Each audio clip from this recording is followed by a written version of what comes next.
Okay, so now we have, this is possibly the last topic of this course, also a very important topic in the subject of constraint optimization.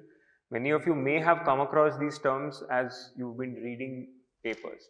So this is the connection between KKT and what is called duality. Okay, so that's what we're going to explore now. KKT and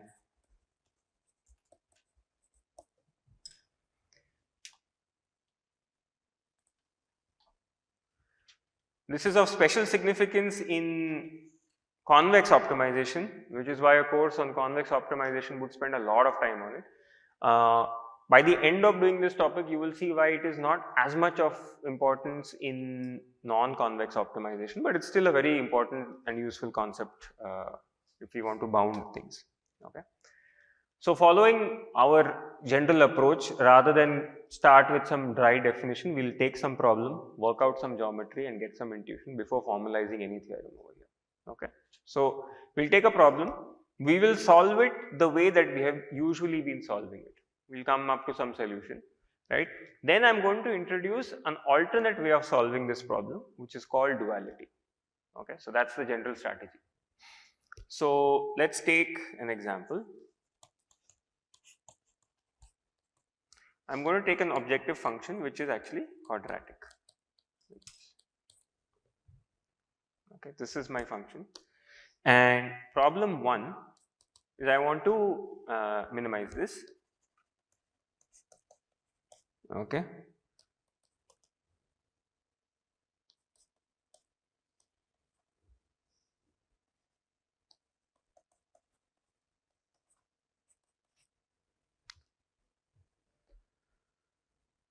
So as before, I've taken a simple enough problem that we can visualize the problem and the solution in one shot, right? So what is this, what are the contours of this cost function? Circular in the x1, x2 plane. So if I take this as x1, x2, these are like this, right?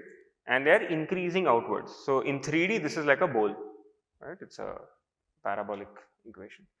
What is my feasible region? What kind of space is it called? It's a half space, x1 plus x2 greater than 2, right? So it's a line that cuts both x1 axis, x1 and x2 axis at what value? 2, right? So it's going to be something like, and should I be to the top or the bottom of it? Top, right? This is the feasible region. And we already know the solution to this. What is the solution? That circle which is tangent to this blue line, and it's going to be basically this point over here, right? So this true solution, can you guess the coordinates? 1, 1, right?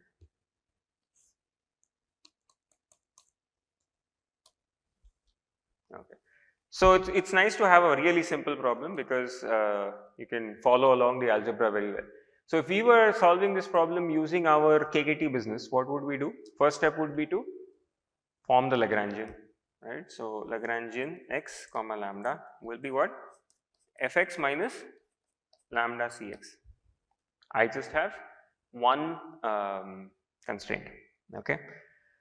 As per KKT theorem, what would I do next?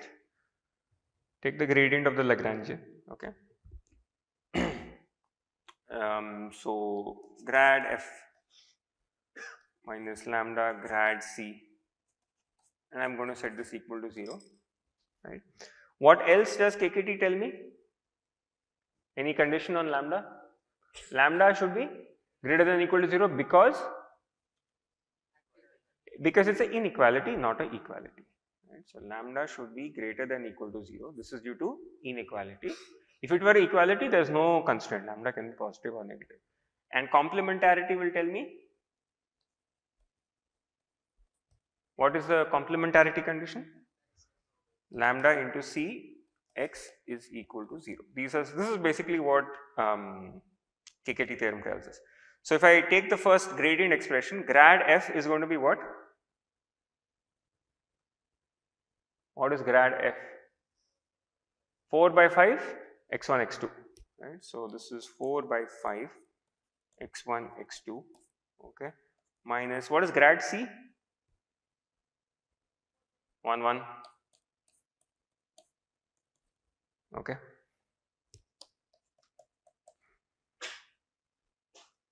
Okay, so this is what we get.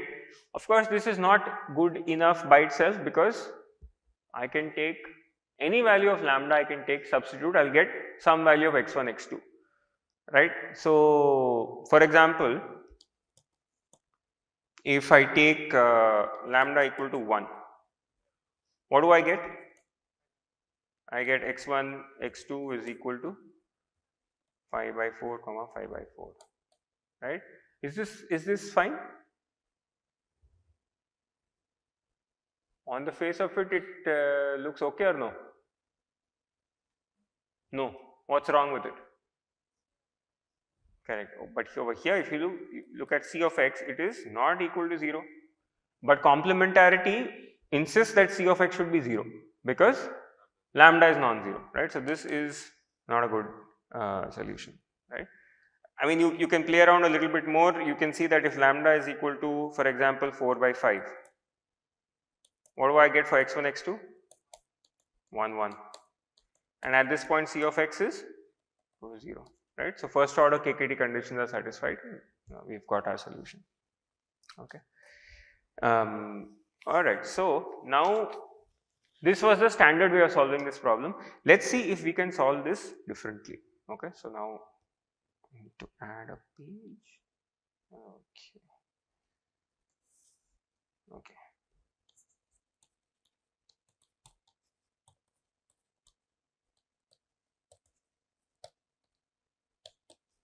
I'm going to do this in 2 steps. It's like I'm giving you a 2-step recipe.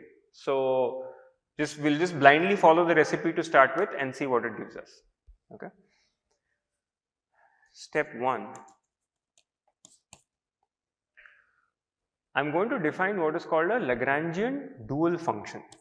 So it's called Lagrangian dual function, okay. It's defined as q of lambda. So remember, it's a function of lambda, and the way I define it is I minimize over x the Lagrangian, okay. Keep in mind our Lagrangian was f of x minus in general, right? That's our Lagrangian. So what is the first step is you form this Lagrangian dual function, and keeping lambda fixed, minimize this with respect to x. So for every different lambda, I'm going to get something else, right. For every different lambda, this minimize the Lagrangian with respect to x will give me some different expression, right, because that's how it is, okay. So let's try to solve this problem. So it's a sub problem in step 1 which I have to solve. So let's go back to our example. So what was our Lagrangian over here? So if I want to minimize Lagrangian with respect to x, what would I do? This is constraint, I mean this is almost like unconstrained optimization to start with. So I would put the gradient to 0, right. So this is what I would do.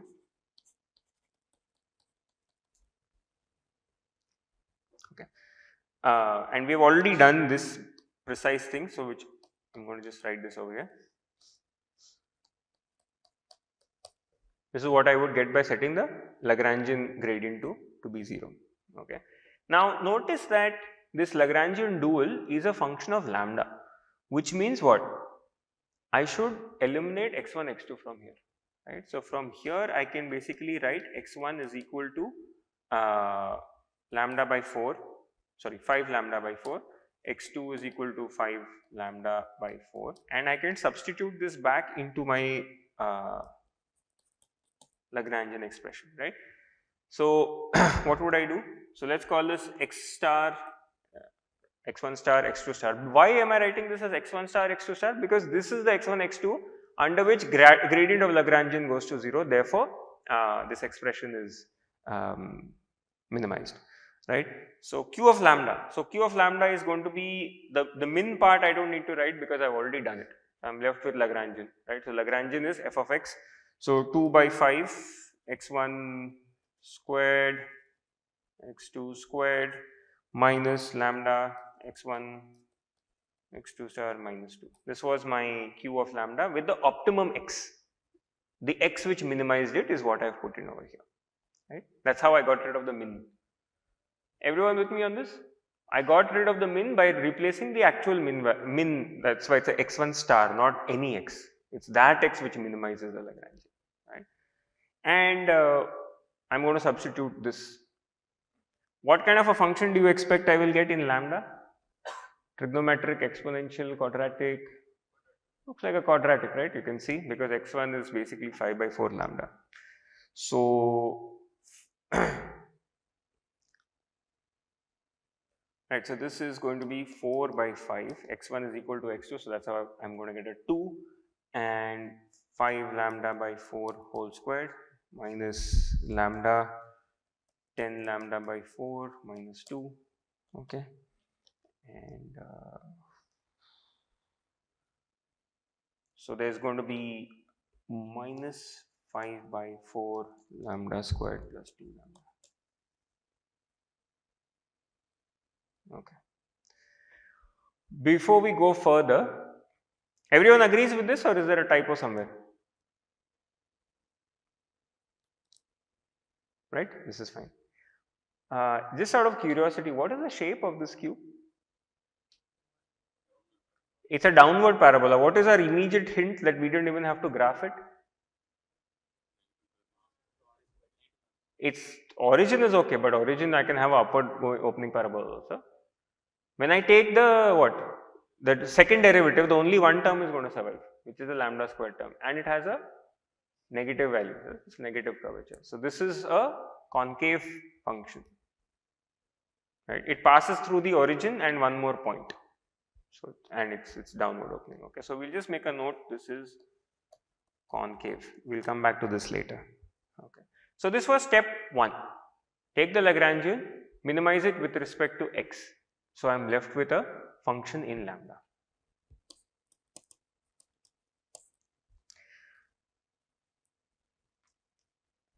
Now step 2 is find the lambda, okay, which is greater than equal to 0, which maximizes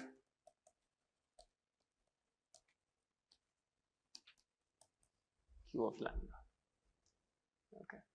So more formally, this is max over lambda q of lambda such that lambda greater than equal to 0, okay.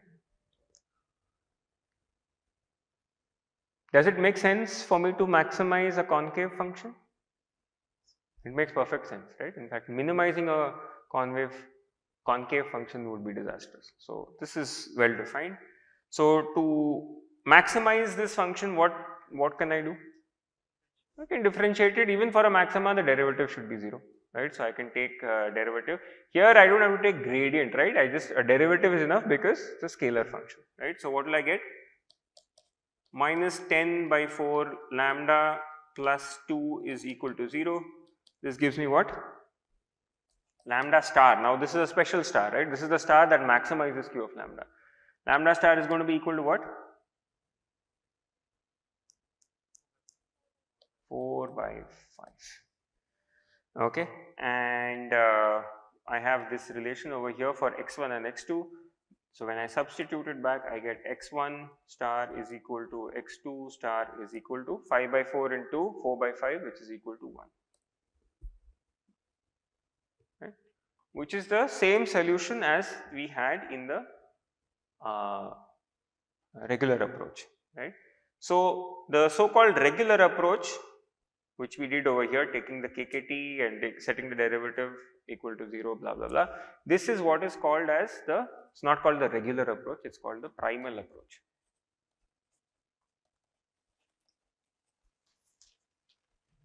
Okay, and what we just did right now in this 2-step formula is what is called as the dual approach.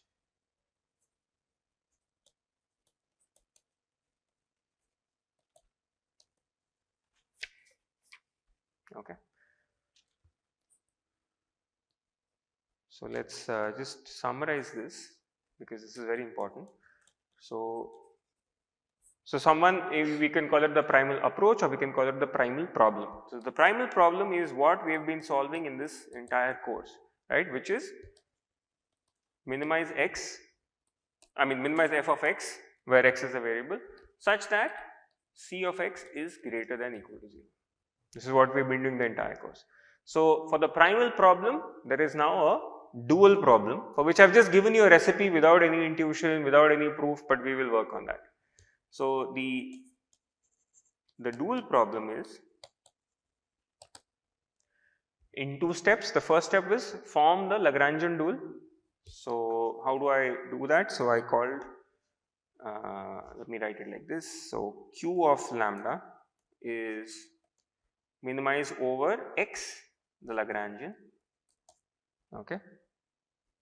And then once I got this, what did I do? I maximized the,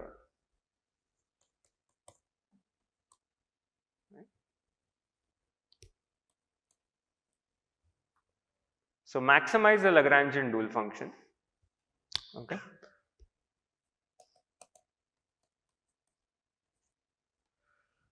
Now this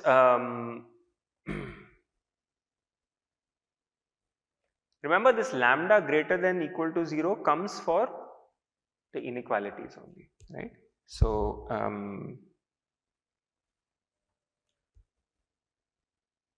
let's write this as I.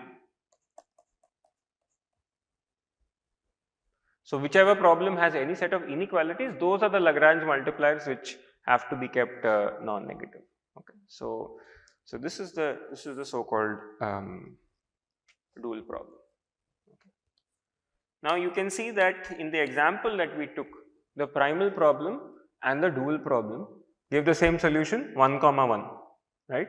So which approach should you take?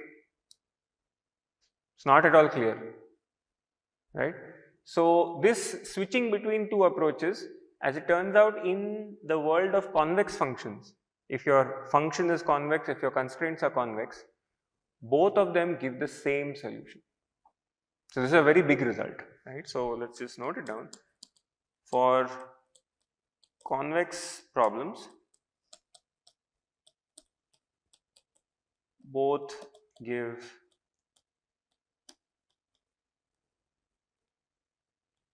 okay. And in many problems, it turns out that the dual problem is easier to solve than the primal problem.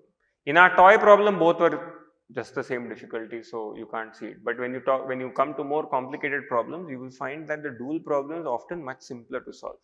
So dual is, so I'll just make a qualified statement, generally easier to solve, and I'll in subsequent we'll talk about why it is easier to solve. Okay, so this gives us a new and powerful technique of solving convex problems. The original problem, the primal problem, is hard to solve. Formulate the dual, solve the dual. Dual is often supposed to be simpler. Okay, getting a little bit ahead of myself, for non-convex problems, the solution to the primal and the solution to the dual is not the same. So you will come across this expression in the literature, strong duality and weak duality. So when the 2 problems give the same solution, it is called strong duality. When the 2 do not give the same solution, it is called weak duality. And the gap between the primal solution and the dual solution is called the duality gap. So you will come across these words many times. Okay, so I'll talk about it subsequently as well. But this is the basic sort of setup of a new technique of solving your original problem. Okay, as the way that we have done it, it really, there's not much intuition that anyone could get. It's like I gave you a recipe, we did this blindly, and we got the solution. What is the intuition behind it? What is the proof behind it? That did not come out. So what we'll do is, again, rather than giving you a grungy algebraic proof, we'll sketch some diagrams so that we get some intuition.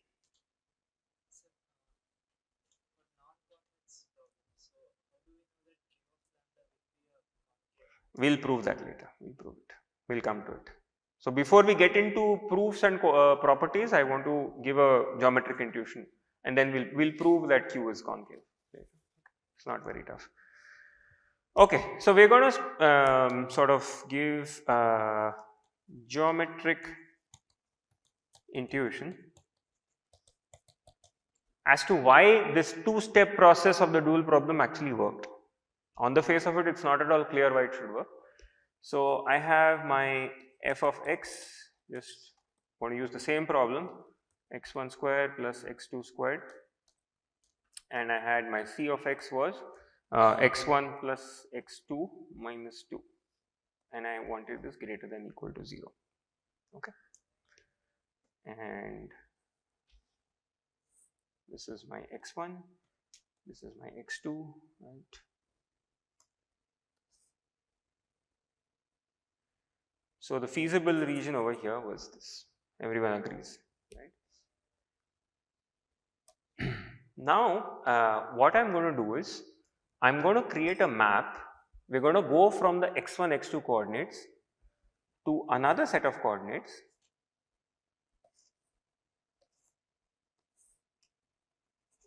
I'm going to call them y and z. Okay. And how do I define this y and z?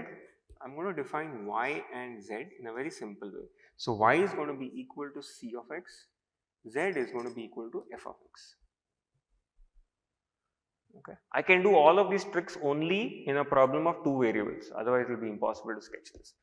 So I have y and z. Okay. So let's proceed. It's and this map, right? This is a map. I'm going from the x system to the yz system.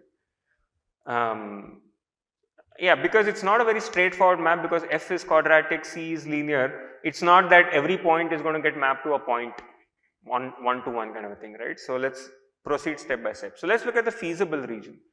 The feasible region on the left hand side is the blue shaded part. Everyone agrees, right? That is quite clear. In the new map, YZ map, where is the feasible region? Everything on the right hand side, because y is c of x and c of x should always be greater than or equal to 0. So y greater than 0 is the right half plane, right? So the feasible region first of all got mapped over here. Okay. Then what do I have? This is not enough, obviously. I need to also figure out how, where is what are the contours of the function, etc. Right? So let's start that analysis. For example, let me consider a line x2 is equal to a. Okay. So let's try to see that if I take a line in the x1, x2, what does it get mapped to? Right? There are various ways of getting this mapping. This turns out to be a simple way. So if I take x2 equal to a as a line, and I now need to get some relation between y and z, then that will tell me a line in the x plane got mapped to blah blah in the yz plane.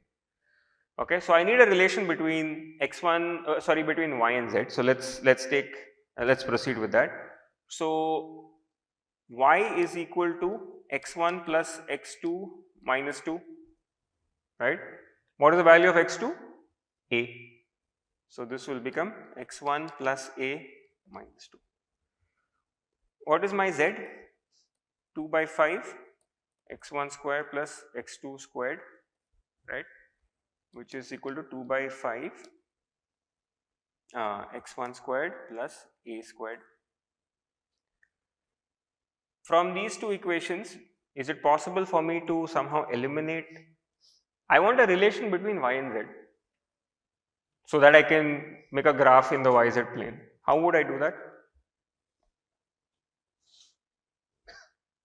Substitute, right? I basically eliminate x1. So I can take x1 and write it in terms of y and a and put this into the second equation. So you would get z is equal to 2 by 5, and I would write x1, which is nothing but y minus a plus 2 whole square. This is 2, and I have a plus a squared, right? So this is what I wanted, right? Because a is a number, and now I have a relation between y and z. What does this relation look like? What kind of a graph is this? It's a parabola, right? For different values of a, what is changing in the parabola?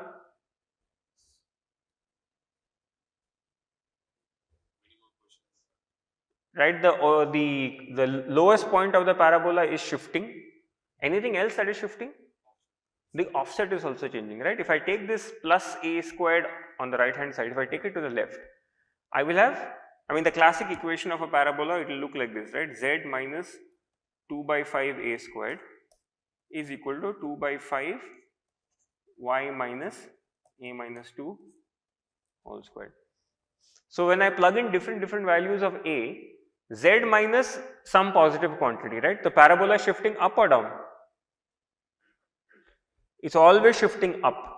For every time I put z equal to 2 by 5 a squared, I'm going to get 0 there, and therefore I can choose, basically I can get that point, right? So I have these parabolas that are always,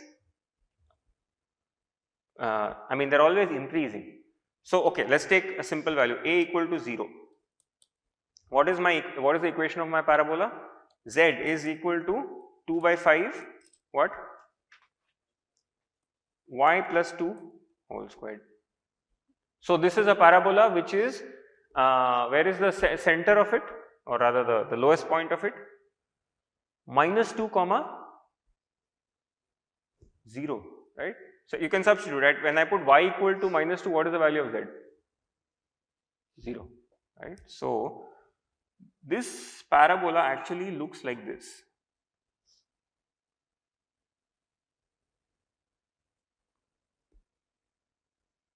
Everyone agrees? This one line x equal to a has been mapped to one parabola, right? So it's not such a straightforward transformation also, but it's mapped over here. Now when I substitute different values of a, we know that this parabola can never shift below. It's always going to shift up. So it's shifting up, but along with shifting up, it's also shifting which way? Right side or left side, depending on a, right? The center is a minus 2, right? So a minus 2 can float around this way. But the point is it always stays above, right? So when you do this exercise, it turns out that the entire, for all possible values of a, when you look at what all are the different possible parabolas, you would map the entire x1, x2 region into some region on the right hand side, okay? So you can take my word for it that that entire region ends up being, all of the parabolas somehow they are contained within this one parabola. You can sketch it and see, it's not so obvious, but I'm just take it on faith. So that's why I was at least showing you that the parabola never goes down. The center of the offset is always positive.